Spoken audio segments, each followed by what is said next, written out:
이게 진짜 중요합니다. 자기 자신한테 잘해주면 돼요.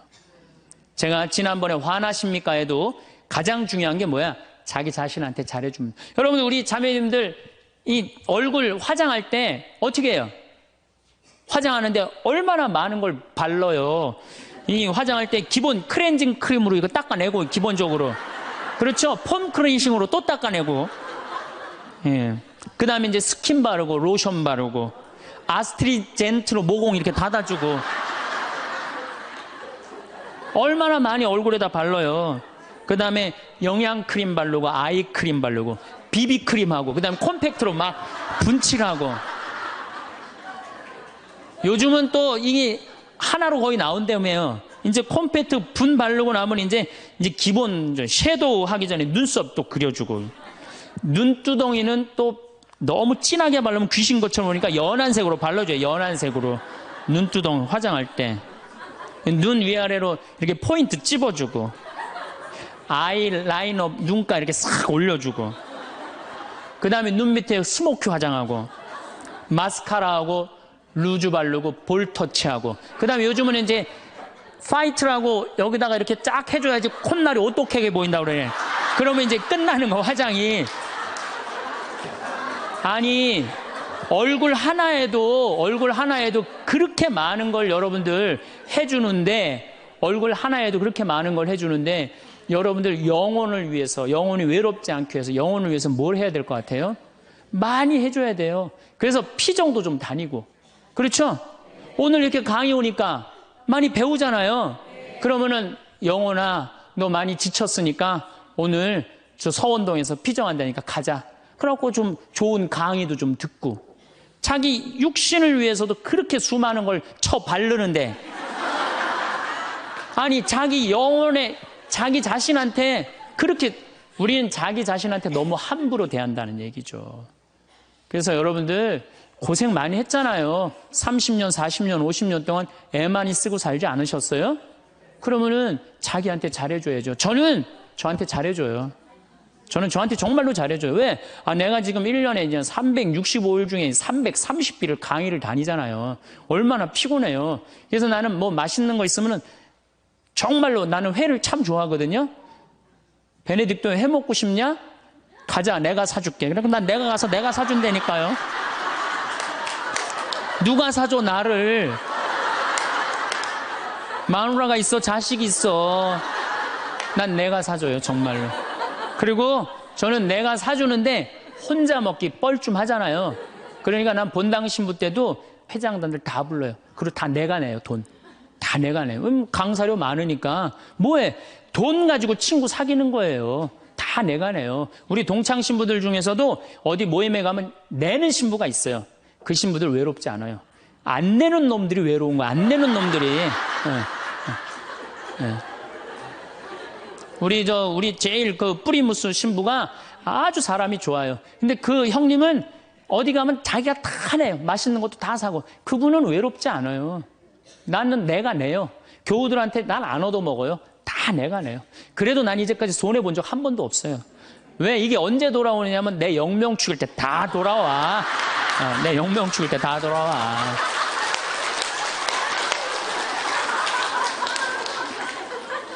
인생은 기브 앤드 테이크예요.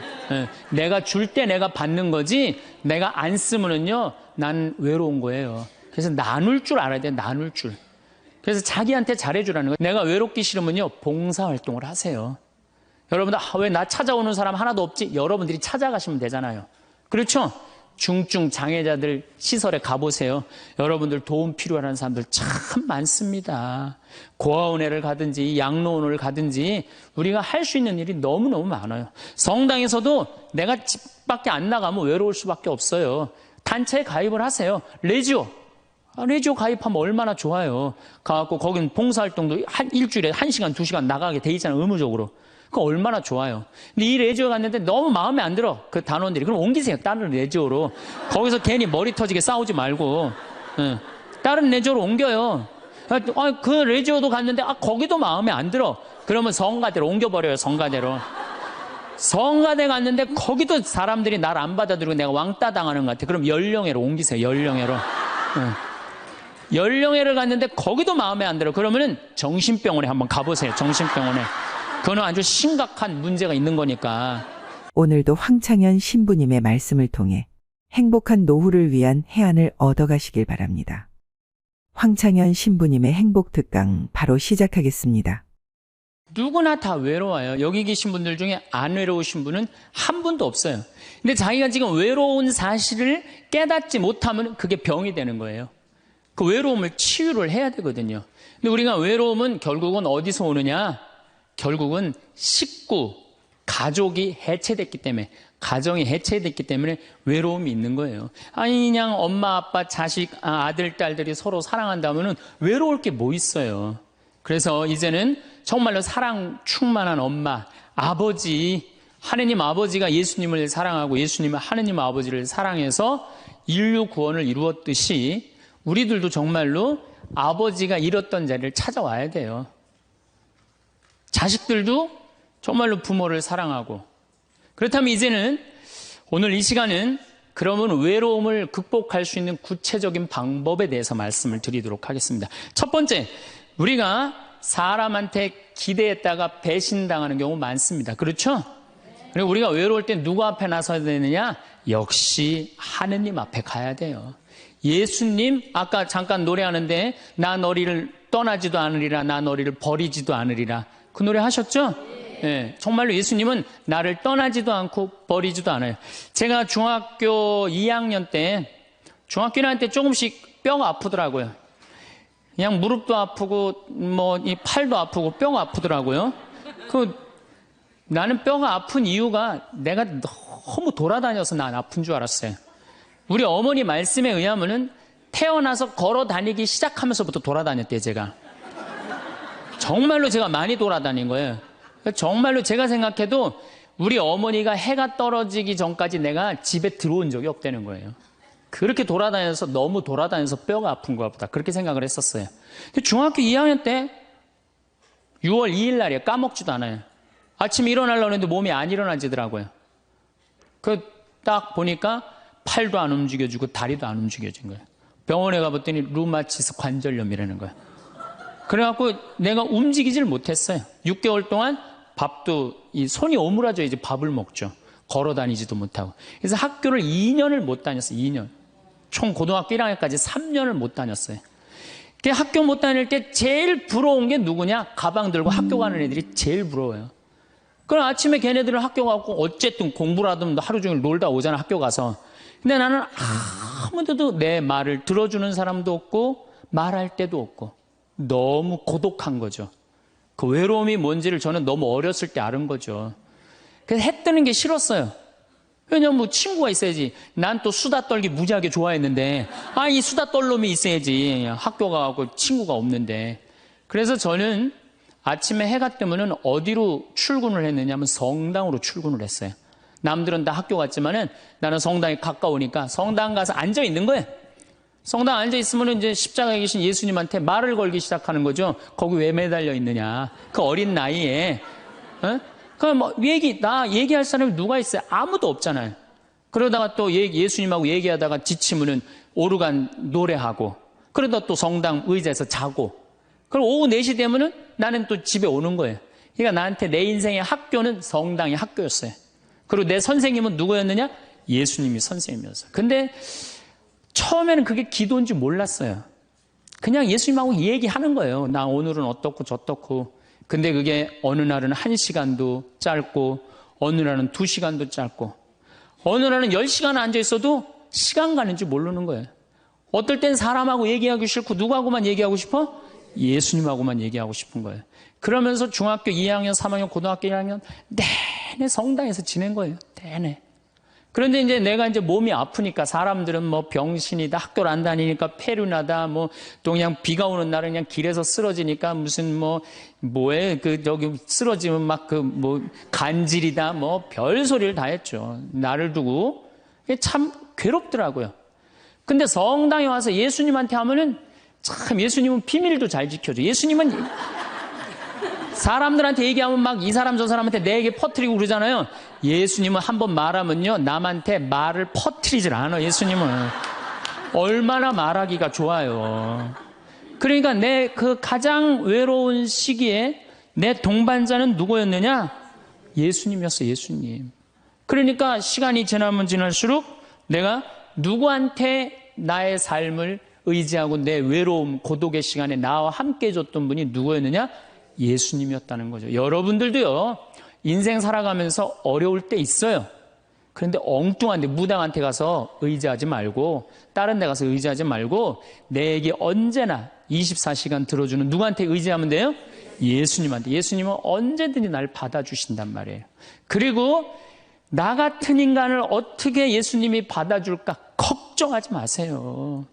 예수님은요, 요한복음 4장에 보면요, 그 사마리아의 그 우물가에서 여자를 만났는데 그 여자 5번 이혼한 여자예요. 5 남자하고 살은 여자예요. 여러분들 5 여자하고 살은 5 남자하고 살은 여자 어떨 것 같아요? 아, 저 여자는 5 남자하고 결혼해서 이제까지 5번을 남자를 갈았어. 상대할 것 같아요? 안 할 것 같아요? 안 하죠? 근데 예수님은 그 여자하고요, 인류 구원과 경배를 얘기를 해요. 그러니까 예수님은 안 받아들일 사람이 하나도 없다는 거예요. 모든 사람 다 받아들이는 분이 예수님이에요. 나 같은 죄인도 용서받을 수 있을까요? 그 정도면요, 용서받을 수 없는 사람 한 사람도 없어요.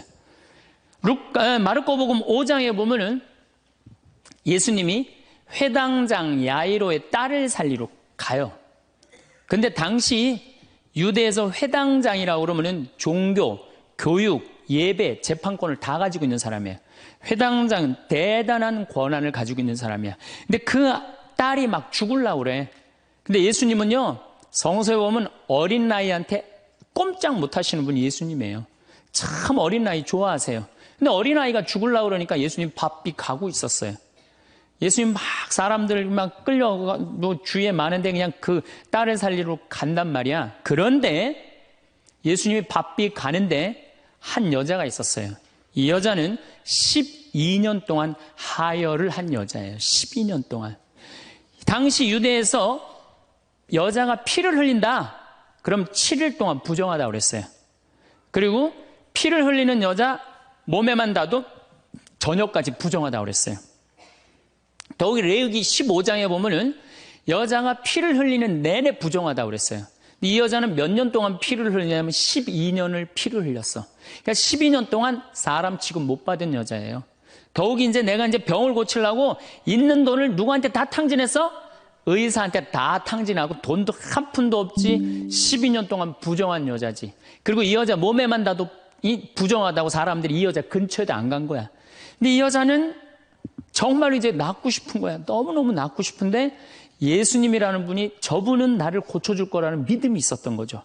그래갖고 그 앞에 나서서 저를 낫게 해주십시오, 이 말을 못했던 거예요. 너무 창피하잖아요. 12년 동안 피 흘린 여자가 사람 취급도 못 받았는데 감히 어떻게 예수님 앞에 나서서 나 지금 피 흘리니까 나 좀 고쳐달라고 얘기를 하겠어요? 그렇지 않겠어요? 그러니까 예수님 가는 뒤에 옷자락만이라도 잡으면 내가 나을 수 있지 않은가. 그래갖고 예수님 옷자락을 잡아요. 근데 사실은 이것도 굉장히 용감한 행동이죠. 왜냐하면 이 여자 몸에 다도 부정한데 이 부정한 여자가 그 거룩한 예수님 옷자락을 잡으니까 이 얼마나 부정한 일이에요. 이 여자가 뒤에서 예수님 옷을 딱 잡은 거야. 근데 싹 나버린 거예요. 기가 막힌 일이 본인한테 벌어진 거죠. 그리고 예수님이 그냥 가면 되지. 뭘 그걸 또 서갖고 또, 기적의 힘이 나간 걸 아시고 찾는 거예요. 나한테 지금 기적의 힘이 나갔다. 그 많은 사람들이 예수님을 밀쳤다고 그러거든요. 근데 저는 이 성서를 읽으면서도 믿음이 있는 사람한테 기적이 일어나는 거죠. 믿음이 없는 사람한테 기적이 안 일어나요. 그 많은 사람이 예수님을 밀쳤는데 다 기적이 안 일어났는데 이 여인에게만 기적이 일어난 거죠. 그 기적의 힘이 빠져나간 걸 이 여인이 믿음이 있었기 때문에 그런 거죠. 찾아요. 어떤 내가 지금 기적의 힘이 나갔다. 누구냐? 그러니까 이 여자가 쭈삣쭈삣 나와요. 주님, 제가 만졌습니다. 이 거룩한 예수님을 12년 동안 피가 흘린 여자가 만진 거야. 그러니 우리 입장에서 보면은 얼마나 기분 나쁠 수 있어요. 부정한 여자가. 내가 지금 동티난다고 그러죠? 회당장 딸을 살리러 가는데 그냥 12년 동안 피 흘린 여자가 그냥 옷을 만졌으니 얼마나 이게. 그래갖고 그냥 혼이 날 줄 알고 이 여자는 두려운 얼굴로 그냥 예수님 앞에 겨우 나섰어. 근데 예수님이요, 한마디 해요. 딸아. 이 여자는요, 그 말 한마디예요. 예수님 옷자락 만져서 자기 몸이 낫고 예수님의 딸아 이 한마디로 그동안 12년 동안 무시당하고 소외당했던 마음의 병 싹 난 거예요. 딸아, 내 믿음이 너를 살렸다. 그 다음에 예수님이 또 한마디 하세요. 평안히 가거라. 여러분들 아무도 나를 돌아보지 않는다 하더라도, 나를 돌보는 사람이 아무도 없다 하더라도 누구한테 손을 뻗쳐서 옷자락을 잡으면 여러분들은 평안해질 수 있어요? 예수님한테. 딴 데 엉뚱한 데 가서 여러분들 외로움 달래려고 그럴 필요 하나 없어요. 예수님 앞에 나서면 돼요. 그런데 문제는 신부님 예수님 앞에 잘 나서지지가 않아요. 저도 중학교 2학년 때 하루아침에 기도된 게 아니에요. 제가 얘기했잖아요. 출근했다고 아침 9시에. 학교 간 거지. 성당에 하루 종일 앉아 있었는데 2년을 그렇게 앉아 있었어요. 2년을. 그것도 아침 9시, 오후 4시까지. 아무것도 할 일이 없으니까. 뭐 공부를 해, 뭐를 해, 학교를 안 다니니까. 그냥 하루 종일 성당에 앉아 있는 거야. 그 다음에 이 노래가 참 중요해요. 내가 오르간 반주하면서 성가라는데 그것처럼 행복한 시간이 없더라고요. 그러니까 여러분들 예수님하고 가까워지려면요. 나 오늘부터 마음 잡고 예수님하고 기도할 거야. 그래갖고 성당에 앉아갖고 탁 기도, 무지하게 오래 한 것 같아. 딱 시계 보니까 5분 지났어, 5분. 그건 기도가 아니에요. 예수님하고 오래 머무르는 거. 한 공간 안에서 그게 기도의 시작이에요. 그래서 그게 한 달, 2달, 3달, 1년, 2년. 그래서 미사가 중요한 거예요. 매일 미사 30분, 1시간 전에 와서 기도하고 그게 은총의 시간이라는 거예요. 그래서 여러분들 외로우신 분들 어디로 가면 돼? 예수님한테 가라. 성당에 가서 앉아 있어라. 성체 앞에 머물러라. 그러면은 예수님이 뭐라 그래? 따라 평안히 가거라. 떠날 때는 그렇게 예수님 말씀하신다는 거죠. 그래서 내가 외로울 때 어디를 찾아가면 되냐? 예수님한테 찾아가면 된다. 그 얘기입니다. 예수님은 우리를 얼마나 사랑하시느냐면 당신이 이제 내일 저녁에 죽을 거야. 내일 낮에 죽을 거야. 최후의 만찬 때 너무너무 사랑해. 내가 너무너무 사랑하는 아들, 딸들이야. 그 제자들 정말 너무 사랑해. 그런데 내가 이제 내일이면 죽을 건데 이 제자들 놔두고 가기가 마음이 짠하단 말이에요. 그래서 예수님이 어떻게 다 겉옷을 걷어붙이고 너희들 다 앉아. 그래갖고 발을 씻어줘요. 여러분들 이제 내가 이제 암이 걸렸어. 내가 암이 걸려갖고 이제 온몸에 이제 다 뼈까지 암이 다 전이 됐어요. 복수까지 다 찼어. 아무래도 이번 주중으로 죽을 것 같아. 내가 남편, 자식 놔두고 이제 떠날 것 같아. 근데 내가 너무 사랑해. 너무 사랑하는데 이 내 사랑의 정포를 나눠주고 가고 싶단 말이야. 그래갖고 하루는 따뜻한 물을 받아갖고 소파에 전부 앉아. 암이 걸린 내가 소파에 전부 앉아. 그리고 남편 발을 닦아주면서 나 당신 이렇게 사랑해. 나 잊지 말아줘. 아이들 발 닦아주면서 나 너희들 너무너무 사랑한다. 나를 잊지 말아줘라. 이렇게 닦아주고 죽을 수 있는 사람이 몇 명이나 될까요? 지금 나 죽기 바빠 죽겠는데 다른 사람 신경 쓸 수 있어요? 그렇죠? 근데 예수님은 우리를 그렇게까지 배려를 해주시는 거예요. 그렇게까지. 내가 너희의 발을 씻어줬듯이 너희도 서로 발을 씻어줘라. 서로 사랑하라는 얘기죠. 그런 예수님을 여러분들은 믿고 있는 거예요. 어디 가서 위로를 찾으려고 그래요? 위로가 찾을 때는 우리는 감실 안에 계신 예수님, 성체 안에 계신 예수님을 만나면은 여러분들 이 세상 모든 사람들이 나를 버려도 여러분들은 외롭지 않다. 네. 그래요. 자, 그리고 이제 두 번째로는 내가 외롭기 싫으면은 두 번째는 친구를 잘 둬라. 친구. 이게 100년 살다 보면은요, 자식 어쩔 수 없을 때 있어요. 자식은 이거 바꿀 수 있는 게 아니잖아요. 그렇죠? 자식은 천륜이야.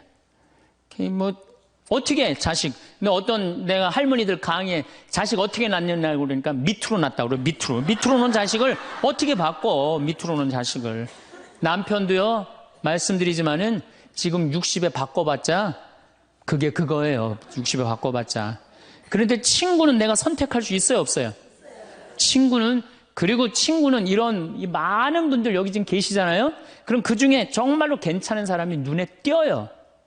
정말로 사람이 진중하고 따뜻하고 편안하고 그런 사람이 있어요. 그럼 그런 사람 친구하시면 돼요. 우리 인생에 친구처럼 중요한 게 없어요. 여러분들, 내가 부부싸움을 했어. 부부싸움을 해갖고 내가 이놈의 집에서 더러워서 내 못 살겠다. 그래갖고 보따리 싸들고 나왔어. 저녁 8시에. 그래갖고 친구한테 전화하고, 친구야, 나 지금 부부싸움에서 보따리 싸들고 나왔거든. 근데 나 어디 딱히 갈 데가 없는데 나 니네 집에서 오늘 하룻밤만 재워줘. 남편도 있고 자식도 있지만 니네 집에서 하룻밤만 재워줘라고 전화할 수 있는 친구가 몇 명이나 될 것 같아요, 여러분들? 몇 명이나 될 것 같아요? 쉽지 않을 거려. 그 집에 남편도 있고 자식도 있는 집에 내가 보따리 싸들고 그 집에 가갖고 하룻밤 자는 거. 그런 친구 3명만 있어도 행복하다는 거예요. 그런 친구 10명 있으면 진짜 행복하다는 거. 영국에서 연구 결과가 나왔어요. 그런 친구 27명 있는 사람이 제일 행복하대요. 근데 그런 사람이 얼마나 돼요? 그러니까 이젠 친구 사귀는 일에 신경을 좀 쓰라는 얘기예요.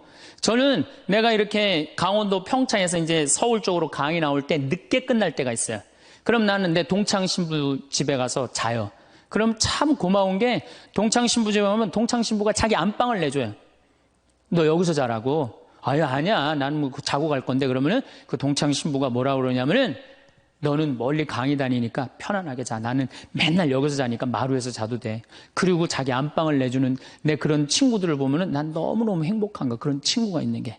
제가 이제 강원도 평창에 이제 생태마을, 저는 수원교구 신부인데 원주교구에 들어가서 살아요. 뭐 우리 주교님 그냥 또 신부들이 누가 거길 가느냐 반대 많이 했어요. 근데 작년에 우리 생태마을에 25,000명이 왔어요. 굉장히 많이 와요. 그리고 이제 지금 내가 이제 황토 찜질방도 이제 해놔고 이제 더 많이 올 거야, 이제. 우리 생태마을에. 그러면은 여러 주교님들이 그래요. 황신부 어떻게 하길래 거기 그렇게 많은 사람들이 피정으로 오느냐. 누구 때문에 그러냐? 친구 때문에 그래요. 우리 수원교구 신부님들이 400명이나 돼요, 400명. 그러면 저는 가을만 되면 내가 농사 짓잖아. 우리 된장, 우리 콩으로 내가 매주 직접 띄워갖고 콩, 된장 맛있는 거 떴으면 다 보내줘요, 400명한테. 그리고 김치 담아갖고 다 보내줘요, 택배로. 다 보내줘요. 내가 농사진 김치다, 맛있게 먹어라. 올해는 청국장 가루 다 한 통씩 보내줘요, 신부님들한테. 사나이가 갑바가 있어야지 말이지. 그리고 내가 이렇게 편지해갖고 다 보내줘요. 그래갖고 매년 내가 농사 짓는 그 결과물을 내 사랑하는 동료 신부님들 400명한테 다 보내준단 말이에요. 그러면은 1월달, 2월달에 이제 주일학교 선생님들이, 신부님, 올여름에 우리 주일학교 여름 피정 어디로 보낼까요? 평창. 우리 노인대학 1박 2일 수학여행 어디로 보낼까요? 평창. 나한테 얻어먹은 게 얼만데. 친구는요, 기브 앤드 테이크예요. 여러분들 정말로 저 사람이 괜찮으면요, 여러분들 뭔가를 선물을 하셔야 돼. 시간도 선물하고. 그렇죠? 그 다음에 내가 소중한 거 있으면 선물하고. 그런 게 중요해요. 그 집에 만약에 초상이 났으면 가서 도와주고. 그래야지 친구를 얻는 거죠. 더욱이 친구 중에 내 영혼에 도움이 될 수 있는 영적 지도자. 그 요새 멘토라고 그러죠? 멘토. 그런 멘토를 정해놓는 거 필요해요. 나는 우리 교구에 몇몇 내 멘토 형들이 있어요. 난 답답하고 그럴 때 그 형들한테 내 속 얘기하면은 참 얘기를 잘해줘요. 그래서 그 형들하고 얘기하는 게 너무너무 좋아요. 난 그래서 얘기해. 당신 내 멘토라고. 이 세상에 혼자 잘난 사람은 하나도 없어요. 그러니까 여러분들 또 내가 당신 내 정신적인 지도자로 삼았으면 좋겠다. 영적인 스승으로 삼았으면 좋겠다. 그러면 거절하는 사람 없어요. 만약에 거절하면 그 자격 없는 사람이고. 아, 그래? 내가 부족하지만 네 인생의 멘토가 돼줄게. 이러면 우리 인생이 풍요로워지는 거예요. 여러분들 이 스킨스쿠버 바다에 들어가는 거 아시죠? 제가 그 스킨스쿠버라는데 바다에 들어갈 때 절대 혼자 들어가지 못하게 해요. 바디라고 짝이 들어가요, 짝. 왜냐하면은 바다에 들어가려면은 호흡기 껴야 되죠. 그 다음에 안경 껴야 되죠. 그 다음에 BC 자켓 있죠. 산소호흡기 이거 뒤에 공기통 매달고 들어가죠. 바다에 들어가면 아무것도 안 보여요. 그러고 혹시 낚싯바늘에 걸리면 죽어요. 그런데 짝이 따라 들어가면요, 칼을 차고 들어가서 낚싯바늘 걸리면 탁 끊어주면 금방 살아요. 우리 인생이라는 이 험한 세상을 살아가면서 내가 낚싯바늘에 걸려 있을 수 있잖아요. 그렇죠? 근데 그걸 누가 쉽게 봐줘요? 친구가 쉽게 봐줘요. 그런 친구를 우리는 사귀어야 된다는 거예요. 그래서 여러분, 그런 친구 얼마나 있어요? 만약에 없다면 오늘부터 사귀세요. 오늘부터 찾으세요. 지금 60에 사귀어도 늦지 않아요. 60에 사귀어도 110살까지 50년 동안 친구할 수 있어요. 그럼요. 얼마든지 할 수 있어요. 그래서 좋은 친구들 지금부터 사귀는 거. 그래서 저는 우리 생태마을에 많은 분들이 찾아와요. 제가 아무리 바쁘긴 하지만은 가능한 한 나를 찾아오는 분들한테 소중하게 대하려고 그래요. 왜? 그분들이 내 인생의 풍요니까. 많은 좋은 사람들을 사귀는 것처럼 즐거운 일은 없다는 거죠. 신부님, 인간이 얼마나 치사한 줄 압니까? 그래서 나는 아무 도움도 안 받고 아무 도움도 청하지 않고 나는 혼자 살아갈 겁니다. 그 사람 외로울 것 같아요? 안 외로울 것 같아요? 외로울 수밖에 없죠. 담은 자기가 쌓는 거예요. 예수님은 제자들, 그렇게 친한 제자들 어떻게 했어요? 3년 동안 그렇게 동고동락했는데 마지막에 배반했어요? 안 배반했어요? 그 정도 배반하고 갔으면 여러분들 정말로 친한 친구가 나 죽기 직전에 배반했어. 다 도망가 버렸어. 근데 내가 다시 구사일생으로 살아났어. 그럼 나 배반하고 돌아간 놈들, 또 떠나간 놈들 다시 만날 것 같아요? 안 만날 것 같아요? 안 만나죠? 근데 예수님은요, 다시 살아나고 난 다음에 그 제자들 다시 불러요. 나하고 다시 사업 시작하자. 구원 사업 다시 시작하자. 친구는요, 원래 내 돈도 떼어먹고 배반도 하고 그러는 게 친구예요. 일생 살면서. 어떻게 내 마음에 딱 맞는 사람들만 친구할 수 있어요. 그래도 예수님은 그 자기 버리고 도망간 제자들 다시 불러서 구원 사업 다시 시작하셨어요. 그래서 여러분들 혹시 여러분들이 좀 힘든 사람이 있다 하더라도 결코 인연 끊지 말라는 거예요. 여러분 그런 친구 있으세요? 없어요? 그러면요, 오늘부터 그런 친구 찾아 나서세요. 그리고 뭐 찾아 나서기 어려우면 옛날부터 사귀었던 친구 다시 연락하세요. 다시. 그래도 친구는 오래 묵은 게 좋아요. 그런 과거에 있는 친구들 다 잊지 말고 다시 찾아서 만나면요, 옛날부터 사귀었던 친구는 다시 처음부터 시작할 수 있어요. 얼마든지. 그래서 내가 연락 안 하고 사는 사람 굉장히 불쌍한 사람이에요. 친구들하고 연락 잘하고 사세요.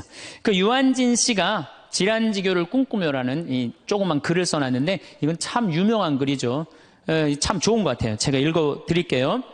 저녁을 먹고 나면 허물없이 찾아가 차 한 잔을 마시고 싶다고 말할 수 있는 친구가 있었으면 좋겠다. 입은 옷을 갈아입지 않고 김치 냄새가 좀 나더라도 흉보지 않을 친구가 우리 집 가까이에 살았으면 좋겠다. 비 오는 오후나 눈 내리는 밤에도 고무신을 끌고 찾아가도 좋을 친구. 밤 늦도록 공허한 마음 놓고 열어 보일 수 있고 악의 없이 남의 얘기를 주고받고 나서도 말이 날까 걱정되지 않는 친구가. 사람이 자기 아내나 남편, 제 형제나 제 자식하고만 사랑을 나눈다면 어찌 행복해질 수 있을까? 영원히 없을수록 영원을 꿈꾸도록 서로 돕는 진실한 친구가 필요하리라. 이런 친구 우리 필요해요. 그래야지 인생이 외롭지 않죠. 난 친구 하나도. 그래서 저는 요즘 제가 뭐 강의한다고 요새 전국에 돌아다녀갖고 정말로 동창들을 잘 못 만나요. 그래서 정말로 내가 요즘 갈등하고 있는 게 있어요. 내 이제 동창 신부들이 이제 친한 신부들이 골프를 많이 쳐. 이제 나이도 이제 50이 다 돼가니까. 그래서 나도 그 친구들하고 사귀려면은 그 친구들하고 시간을 같이 보내면 골프를 쳐야 되겠다. 이런 생각을 하고 있어요. 그래갖고 이제 골프채도 내 아주 친한 형이 나 하나 선물해줬어요.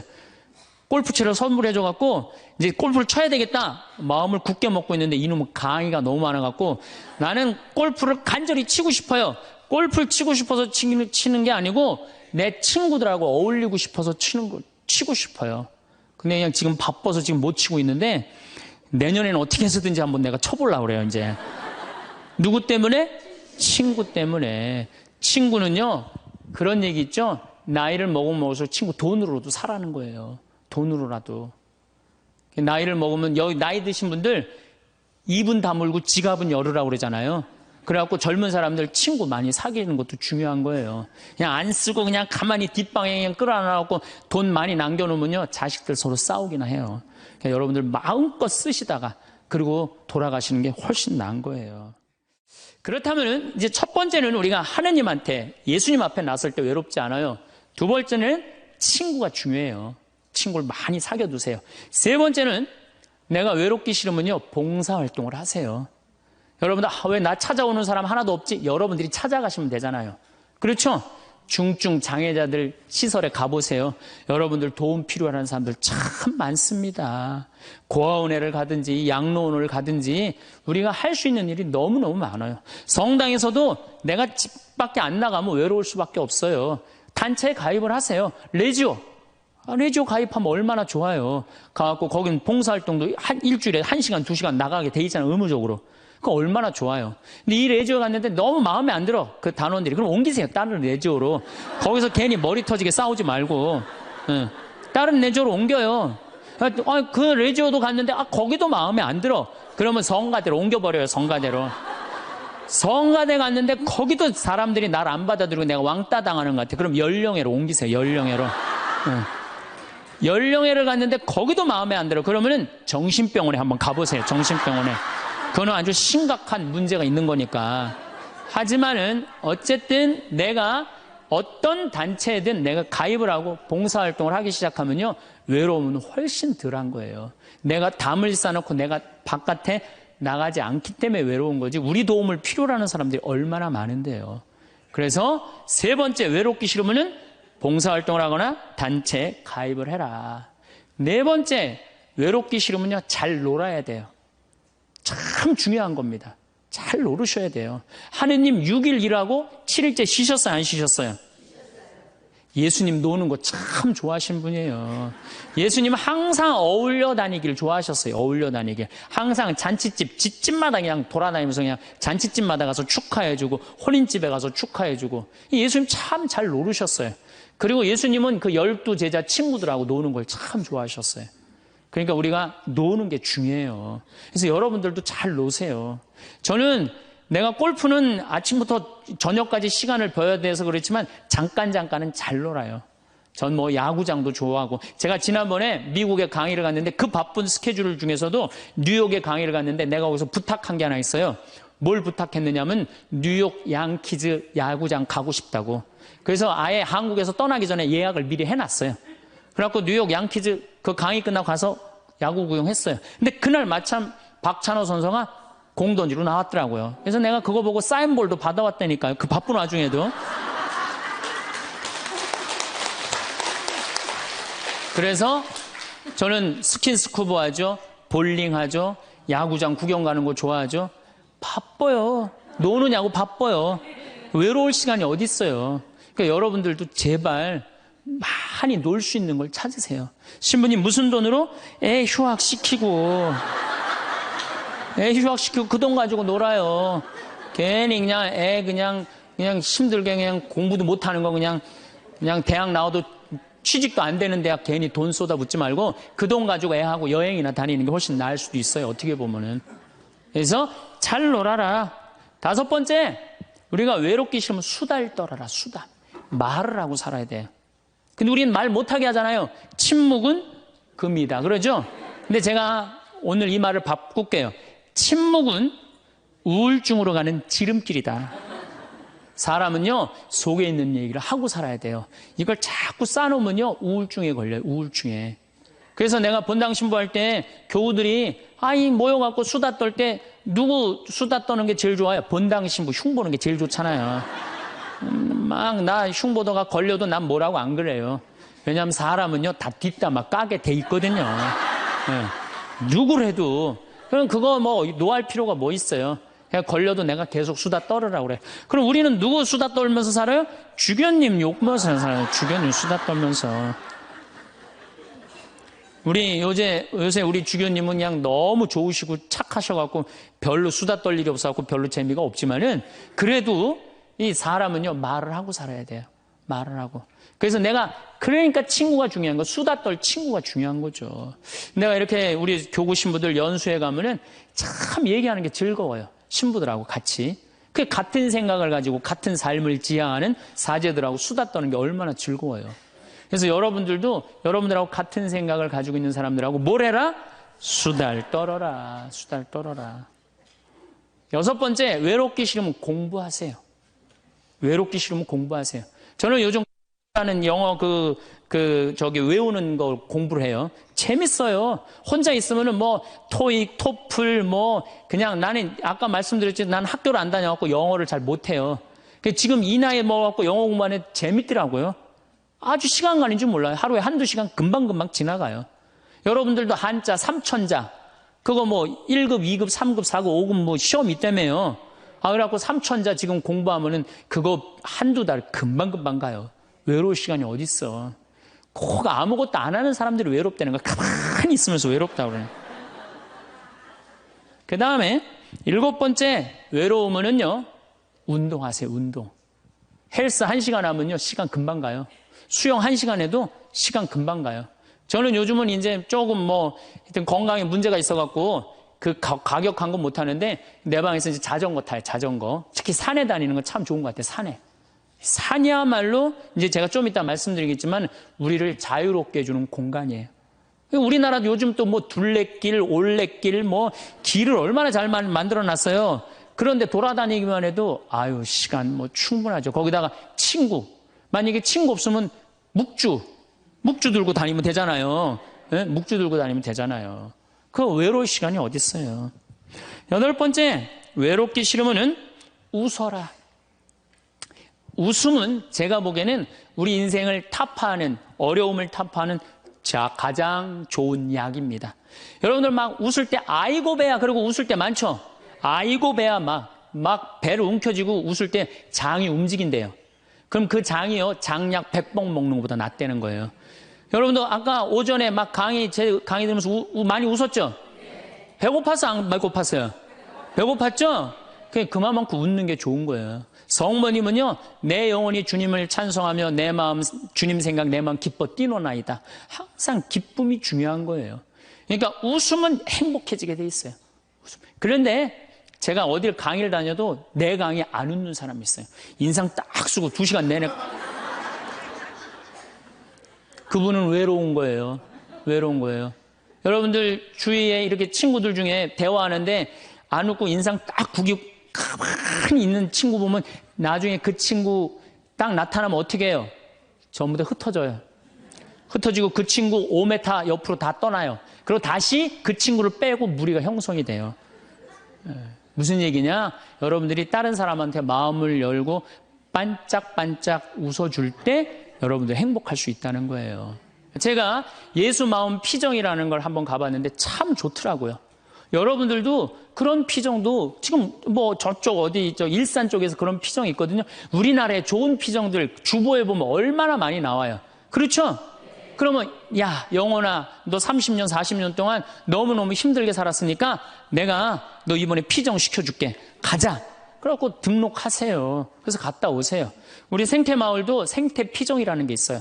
그래갖고 모종내도 보고 오이도 따보고 그런 피정. 그럼 그런 거 딱 찾아갖고 그런데 피정 2박 3일 동안 자연 안에서 머무르고 자기한테 투자하세요. 신부님 무슨 돈으로? 휴학시키면 됩니다.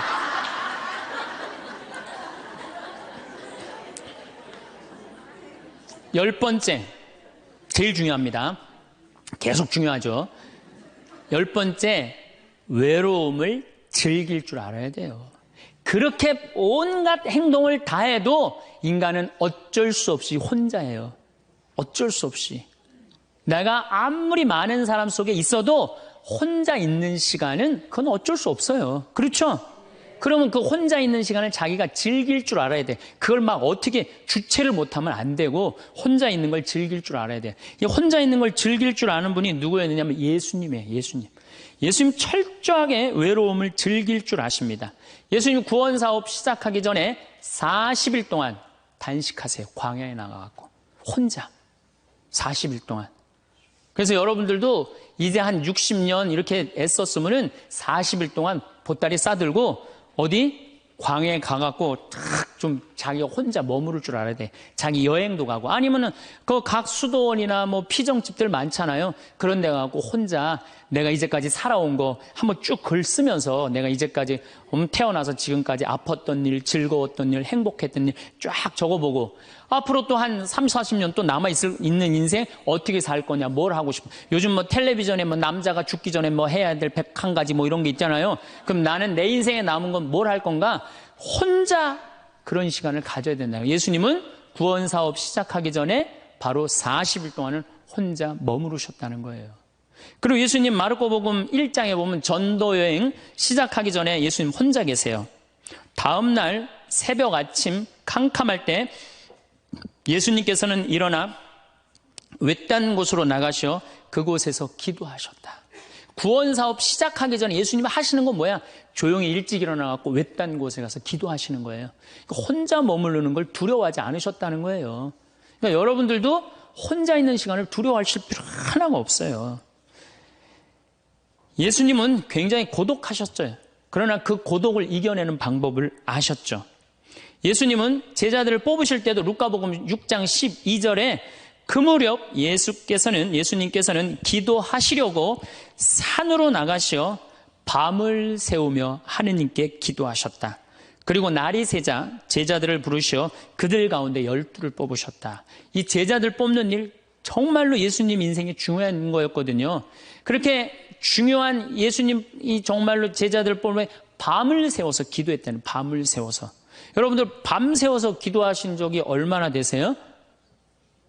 요즘 밤샘 기도 많잖아요. 여기 동성고등학교도 있고 저 삼성산에도 있고. 그럼 가갖고 좀 한 번쯤은 그런 시간을 좀 가질 필요가 있지 않느냐.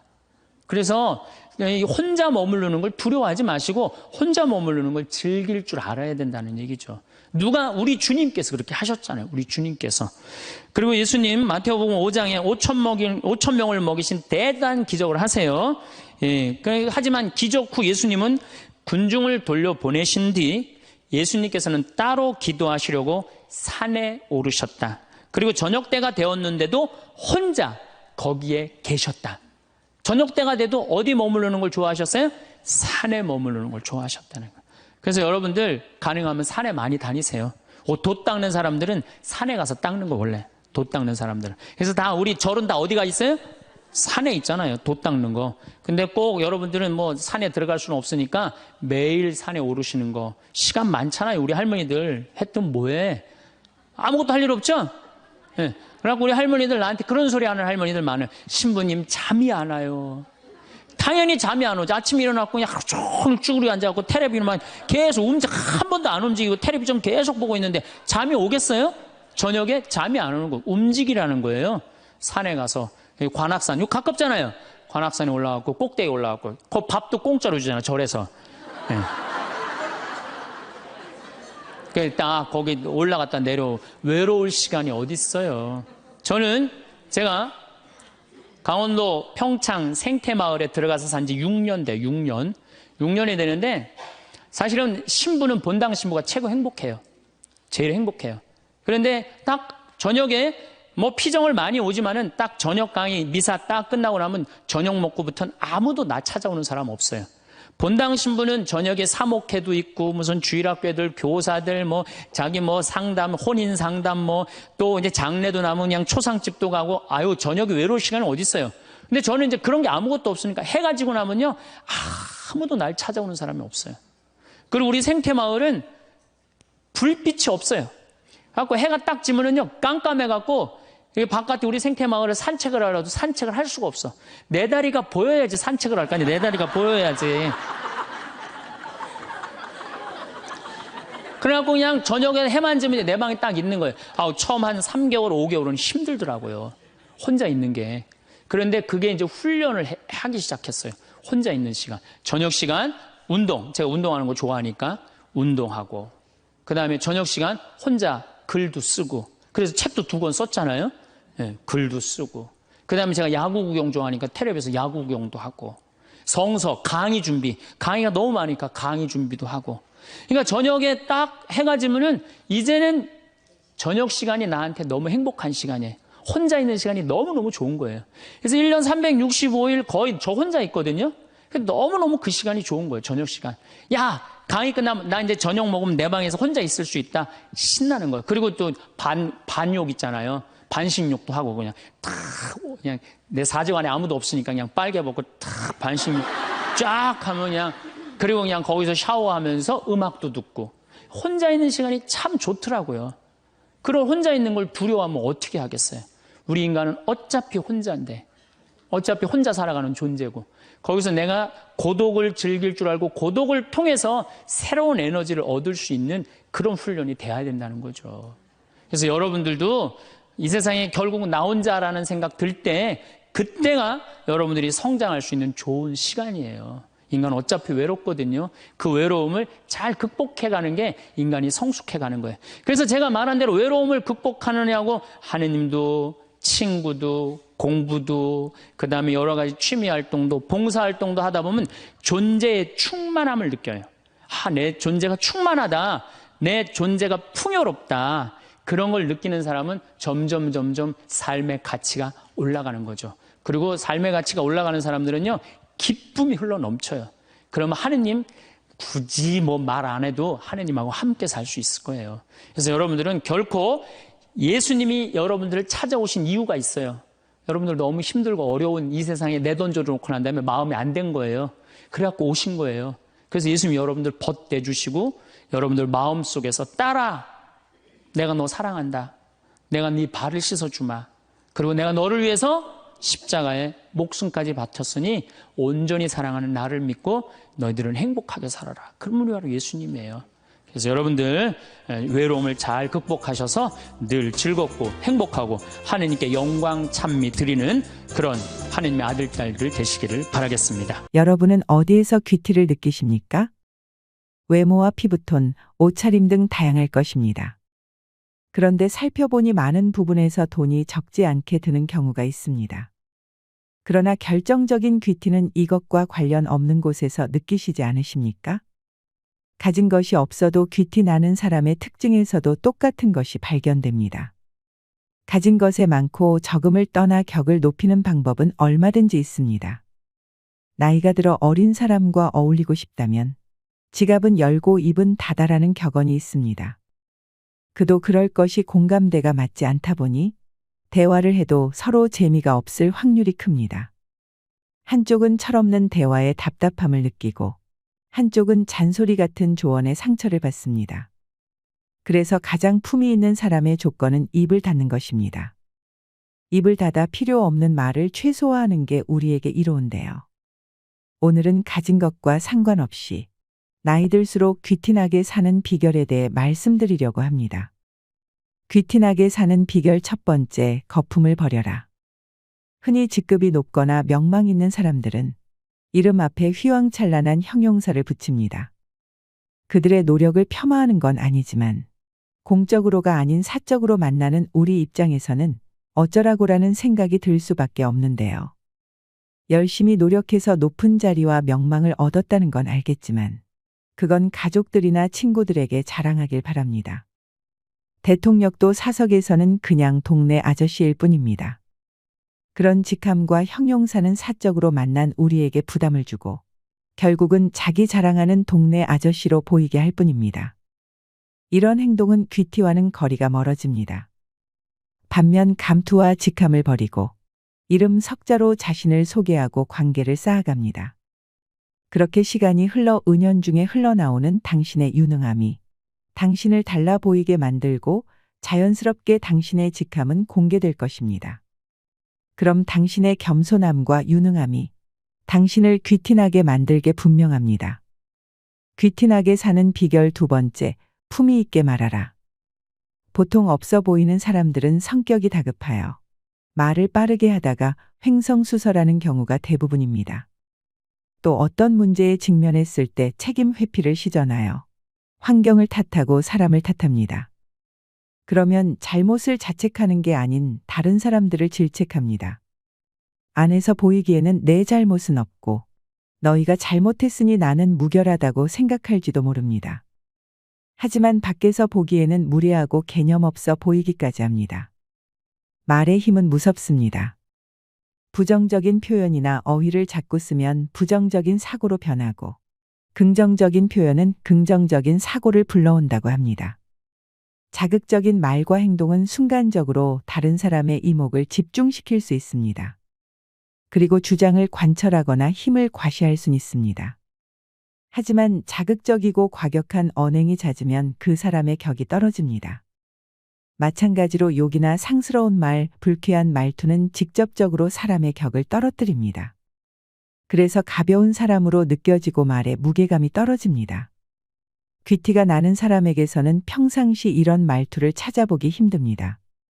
자극적인 말을 하지 않고 좋은 말투를 쓰고 누가 들어도 쉽게 이해할 수 있도록 말하기 때문에 함께 할수록 기분을 좋게 만드는 매력이 있습니다. 어떻게 말하느냐가 본인의 운명을 결정한다는 말이 있습니다. 상대에게 존중받기 위해서는 본인의 말과 행동부터 점검해야 합니다. 귀티나게 사는 비결 세 번째, 주변 정리를 잘하라. 품위 있게 봤던 사람이 덤벙대거나 지저분하면 어떨까요? 좋았던 인상이 싹 사라져 버립니다. 잠깐 봤을 땐 순간 귀티가 느껴졌던 사람이 어떤 행동으로 인해 귀티가 사라집니다. 그 사람의 주변이 어수선하면 귀티라는 인식은 싹 달아나 버립니다. 주변에서 쓰레기 같은 잡다한 물건만 없애도 간결하고 단순한 정취를 누릴 수 있다고 말합니다. 산만한 환경은 기운을 흩뜨리고 마음 역시 두서없게 만듭니다. 그런 상황에서는 자신의 모습도 값싸게 느껴진다고 말합니다. 귀티 나게 하는 요소 중 하나는 차분함입니다. 차분함을 만드는 요소는 정리라고 할 수 있습니다. 마음속 정리와 자신의 주변 환경의 정리로 나눌 수 있습니다. 마음이 정리되면 차분함이 묻어나옵니다. 저절로 귀티가 발산됩니다. 그런데 자기 마음에만 신경 쓰고 주변 환경은 너저분하다면 어떨까요? 귀티라는 말이 쏙 들어가게 됩니다. 그게 그 사람의 본 모습이란 생각이 듭니다. 자기도 모르게 나오는 모습이나 행동이 그 사람을 설명한다고 생각하니까요. 귀티 나는 사람치고 자기 육신만 귀티 나게 하는 사람은 드뭅니다. 몸뿐만 아니라 자신의 주변이나 머문 자리, 집안이 정갈합니다. 환경이 사람에게 큰 영향을 주듯이 사람도 환경에 큰 영향을 줍니다. 환경은 우리가 살아가는 방식을 반영합니다. 깨끗하게 유지하는 것이 중요합니다. 우리가 무엇을 가지고 있던 품위 있게 하기 위해 우리가 할 수 있는 첫 번째 일은 자기 주변의 환경이 깨끗한지 확인하는 것입니다. 정돈된 환경은 사람을 더 편안하게 만들어줄 뿐만 아니라 마음과 행동도 침착해지는 데 상당히 큰 도움을 줍니다. 품위 있고 싶다면 먼저 주변을 정리하는 것이 좋습니다. 우리는 우리 자신과 우리가 사는 방식에 대해 기분 좋게 느끼기 위해 주변을 돌보아야 합니다. 정도는 가진 것이 없어도 할 수 있는 일입니다. 적절한 주변 정리는 자신을 귀티나게 만드는 방법입니다. 귀티나게 사는 비결 네 번째, 차분하고 여유롭다. 귀티나는 사람은 평소 말이나 행동이 차분합니다. 너무 빠르거나 느리지 않습니다. 자신의 말과 행동을 정리하는 것은 비싼 집, 화려한 옷보다 더 임팩트가 있는 삶의 기술이라고 말합니다. 이 역시 돈을 들이지 않고도 고급진 삶을 누리는 방법으로 말과 행동만으로도 얼마든지 자신을 고급스럽게 포장할 수 있다고 설명합니다. 포장이란 단어가 가식적이란 느낌이 있지만 그보다는 정리되지 않은 원고를 바로 말하지 않는 것, 생각 없이 행동하지 않는 것입니다. 누가 정리되지 않은 생각을 정리되지 않은 말로 한다면 어떨까요? 산만하고 횡설수설한다는 느낌이 듭니다. 아무리 마음이 착하더라도 신뢰가 가지 않습니다. 사람을 천박하게 만들기도 합니다. 귀티의 비결로 정리되지 않은 말을 삼가는 것만으로도 효과가 큽니다. 정리된 말은 간결함과 정확성을 높이는 핵심입니다. 사람도 같은 이미지로 묶이게 됩니다. 따라서 필요한 말을 정확히 전달하는 것으로도 고급스러움과 깔끔함에 도움이 됩니다. 말을 많이 하면 오히려 조바심 있거나 설명 능력이 부족한 사람으로 비치기 쉽습니다. 더 큰 문제는 말을 많이 할수록 무례하다고 판단될 수 있는 말을 하게 될 가능성이 높다는 것입니다. 정리되지 않은 말일수록 내가 말하는 것과 다른 사람들의 해석의 차이가 날 위험이 있습니다. 신변잡기에 관한 잡스러운 말만 늘어놓는 사람, 남의 험담이 입에 가득한 사람도 정돈되지 않은 말을 하는 대표적인 유형입니다. 책은 정갈하고 정돈된 환경에서 고귀한 품격이 드러나는 것 이상으로 정리되고 깔끔한 말과 행동이 한 사람의 인격을 돋보이게 만든다고 강조합니다. 사람은 어렵고 힘들 때 그 사람의 진면모가 나타난다고 합니다. 대부분의 사람들은 하루에도 여러 가지 감정의 기복이 있습니다. 하지만 귀티나는 사람들은 감정을 스스로 조절할 줄 압니다. 감정이 태도가 되는 경우가 없습니다. 그래서 대체로 차분하고 여유롭다는 인상을 줍니다. 돈이 아무리 많아도 여유가 없는 사람은 티가 나기 마련입니다. 여유는 삶을 대하는 태도에서 비롯되기 때문입니다. 침착한 사람들은 자신의 실수나 잘못에 연연하지 않습니다. 대신 그들은 실수나 잘못하는 것이 삶의 자연스러운 부분이라는 것을 받아들이고 그것을 배우고 성장하는 기회로 사용합니다. 그것에 대해 자책하며 시간을 낭비하지 않고 같은 실수나 잘못을 다시 하지 않기 위해 노력합니다. 계획대로 일이 진행되지 않을 때 방어적이거나 폐쇄적이 되기보다 각각의 상황을 배우고 향상시킬 수 있는 기회로 볼 수 있게 도와줍니다. 실수나 잘못에 대한 부담이 줄어드니 빠르게 침착할 수 있게 되어 여유를 찾을 수 있는 것입니다. 경험이 많으면 여유가 생긴다고 말합니다. 처음 당할 땐 정신없고 화가 났는데 두 번째 당할 땐 여유가 생깁니다. 비슷한 일에도 이런 경험이 작용해 여유롭게 행동하게 됩니다. 그들은 인생은 예측할 수 없고 아무리 잘 계획하거나 준비해도 예상치 못한 일들이 일어날 것이라는 것을 이해합니다. 그래서 일이 계획대로 진행되지 않을 때 화를 내거나 좌절하는 대신 빠르고 유연하게 적응할 수 있습니다. 지나간 과거를 후회하거나 알 수 없는 미래를 불안해하는 대신 눈앞에 있는 사람을 귀하게 대하고 지금 해야 할 일에 집중하며 오직 이 순간에만 최선을 다하는 사람의 얼굴에는 시간이 지날수록 여유가 쌓여갑니다. 귀티나게 사는 비결 5번째, 무슨 말을 할지 모르겠다면 쉬는 것도 답이다. 잘 쉬지 못하는 사람치고 일 잘하는 사람 없듯이 말도 잘 쉬어야 품격이 드러난다고 말합니다. 대화에도 휴식이 필요합니다. 말을 잘한다는 것은 많이 하는 게 아니라 필요한 말을 적절하게 전달하는 것임을 알아야 한다고 강조합니다. 적절하게 말하기 힘들 때, 말이 정돈되지 않을 때는 잠시 대화를 쉬는 것이 품격 유지와 격을 높이는 데 더 도움이 됩니다. 또한 적절하게 말하는 데 도움이 됩니다. 사람들은 대화 중 침묵이 싫어서 상대 말에 어떤 말이라도 해야 한다는 압박감에 말을 쉰다는 것을 부담스러워하는 경향이 있습니다. 무슨 말을 해야 할지 모르겠는데 굳이 말을 하면 후회하거나 사고를 치는 일이 종종 생깁니다. 어색하다고 생각했던 침묵을 견디면 오히려 서로가 편해집니다. 사실 상대도 어떤 말을 할지 고민했을지도 모릅니다. 이럴 때 말을 쉬니 상대도 편해집니다. 그냥 멈췄던 일을 하며 자기 할 일을 하면 됩니다. 쉬면 생각을 정리하고 더 잘 생각한 답변을 내놓을 수 있는 기회가 됩니다. 무슨 말을 해야 할지 모르겠다면 그냥 자연스럽게 잠시 쉬십시오. 나도 편하고 상대도 편하게 만든다는 생각을 하면 좀 더 자연스러워질 수 있습니다. 대화에서 여유로운 태도를 갖게 만들어주고 이것은 귀티에도 영향을 줍니다.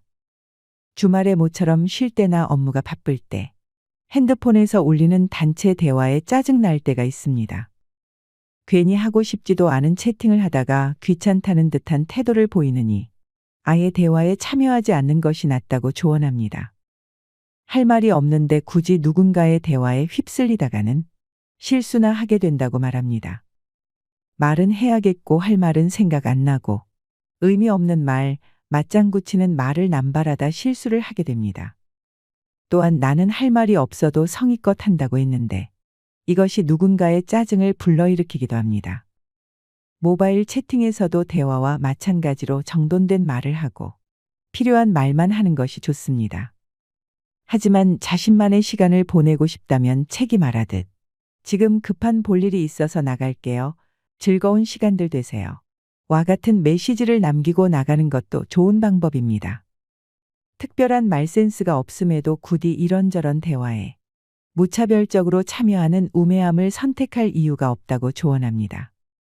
그렇게 끼어봐야 영양가 없는 말만 하며 시간을 보내기 쉽고 허튼 말로 괜히 자신의 품격만 깎아내리게 될 위험이 있다고 경고합니다. 그럴 바에는 차라리 대화 그 자체에서 빠지는 것이 좋다고 조언합니다. 이것이 스스로를 지켜내는 일상의 기술이라고 말합니다.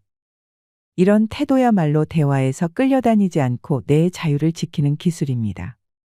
그 결과 느껴지는 여유로움은 은근한 귀티로 이어집니다. 귀티나게 사는 비결 6번째, 과시하지 않는다. 과시하지 않습니다. 귀티나는 사람은 잘난 척을 하지 않아도 그냥 흘러나오는 아우라가 있습니다. 또한 남에게 가르치려 들지 않습니다. 상대의 말에 정정이 필요한 상황에서는 상대가 무안하지 않게 조심스럽게 말합니다. 다른 사람을 존중하고 배려하는 것은 그 안에 자신에 대한 겸손이 있어야 합니다. 얼마나 오래 살았는지, 얼마나 부자인지, 높은 자리인지 등으로 결코 드시되는 법이 없습니다. 꼭 필요한 경우에만 누가 직접적으로 물어볼 때 덤덤하게 알립니다. 외모와 태도에서 귀티가 난다고 생각했던 사람도 자신의 지위와 재산을 드러내는 모습에서 모자람으로 급격히 바뀌는 경우가 적지 않습니다. 귀티나는 요소 중 다른 것이 모자라더라도 그것을 뒤엎을 정도로 강력한 힘을 가진 요소가 있습니다. 그 사람 자체에서 풍기는 인격입니다. 인격이 완성된 사람에게서 느끼는 감정이라고 할까요? 성숙하고 지혜롭다는 느낌입니다. 그 사람에게서 지위, 재산, 명예를 빼도 그 사람 자체가 좋다면 그 사람이야말로 귀티 나는 사람이 아닐까 생각합니다. 캐나다 토론토 대학 심리학과 연구진은 흥미로운 실험을 진행했습니다. 학부생들을 대상으로 백인 남성들과 여성들의 흑백 사진을 보여준 후 이들의 경제력을 맞춰보라고 했습니다. 정확한 실험을 위해 사진 속 사람들은 모두 무표정으로 어떠한 액세서리도 걸치지 않았습니다. 실험 결과 참가 대다수가 사진 속 인물들의 재력을 정확히 맞췄다고 합니다. 니콜라스 룰 교수는 표정을 짓거나 액세서리를 하지 않아도 그 사람이 풍기는 인상의 삶의 흐름과 경험이 반영되어 있어서 이를 통해 상대방이 유추할 수 있다고 설명했습니다. 흔히 외모만 보고 섣불리 사람을 판단하지 말라고 하지만 상대의 얼굴만 봐도 부자인지 아닌지 알아낼 수 있다고 하니 흥미로운데요.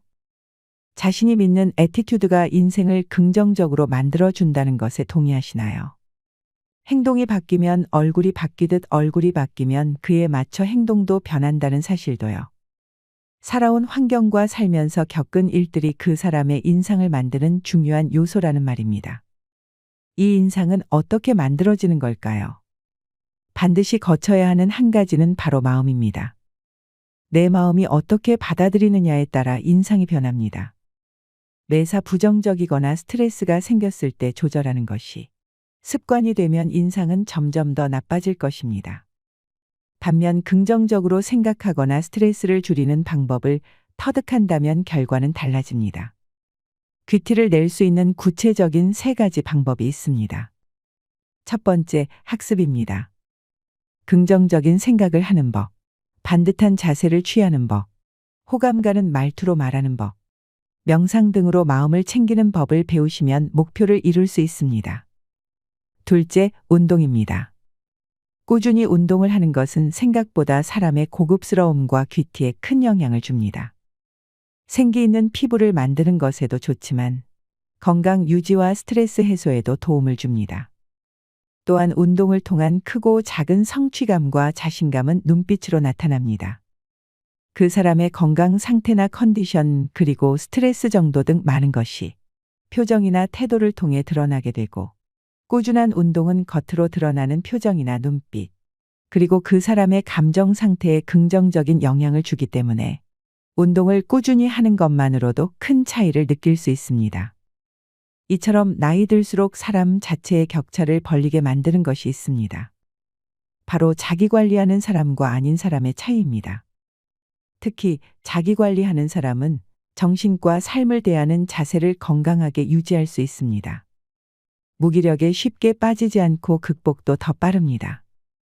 육체적인 건강은 정신적인 건강으로 이어지기 때문에 정말 귀티 나는 사람은 일에서도 성실하고 자기관리에서도 성실한 모습을 보입니다. 고급스럽고 귀티가 난다는 것은 낮게 보면 생김새나 환경에 의한 것일 수 있지만 깊게 보면 그 사람이 풍기는 느낌이나 말투 또는 행동, 그리고 태도 등이 결과적으로 그 사람의 전체적인 느낌을 좌우한다는 것을 알 수 있습니다. 즉, 내가 마음만 먹으면 귀티도 만들 수 있다는 의미가 될 수 있습니다. 운동을 꾸준히 하는 사람들은 자기관리에 힘쓰는 성실한 사람입니다. 또한 스트레스를 그때그때 해소하는 것도 필요합니다. 육체적인 건강뿐만 아니라 정신적인 건강도 챙기셔야 합니다. 셋째, 자신만의 힘을 기릅니다. 힘이 있으면 여유가 생깁니다. 평상시라면 스트레스 받는 일도 쉽게 넘어갈 수 있습니다. 차분함을 유지하는 데도 도움이 됩니다. 새로운 취미 만들기, 책 읽기, 공부하기, 자존감 높이기 등 자신을 발전시키는 데 항상 노력하는 것은 귀티를 만드는 데 도움이 됩니다. 조선시대 양반이나 서양의 귀족에게서 품위를 느낄 수 있었던 이유 중 하나는 어렸을 때부터 예절과 교양, 태도를 배웠기 때문입니다. 품위는 귀티와도 연결됩니다. 이렇듯 귀티도 후천적으로 기를 수 있습니다. 귀티 나게 변화하려 하는 것을 가식이라고 말씀하시는 분들도 있습니다. 마음과 행동이 다르면 가식이란 말씀이 적절하다고 생각합니다. 내면을 속이는 겉꾸미기 같은 허영은 결국 그 사람의 말과 행동에서 드러나게 되는 경우가 많습니다. 귀티가 가식이 되어버립니다. 하지만 내면을 아름답게 가꾸는 것부터 시작되는 귀티는 가식과 다릅니다. 귀티도 마음먹으면 얼마든지 만들 수 있습니다. 다른 사람을 존중하고 사랑하는 마음으로 자기 자신의 행동에 책임감을 갖고 나이가 들어도 부지런히 배우며 삶의 질을 향상시키기 위해 노력한다면 언젠가 주변에서 여러분을 귀티나는 사람으로 보게 될 겁니다.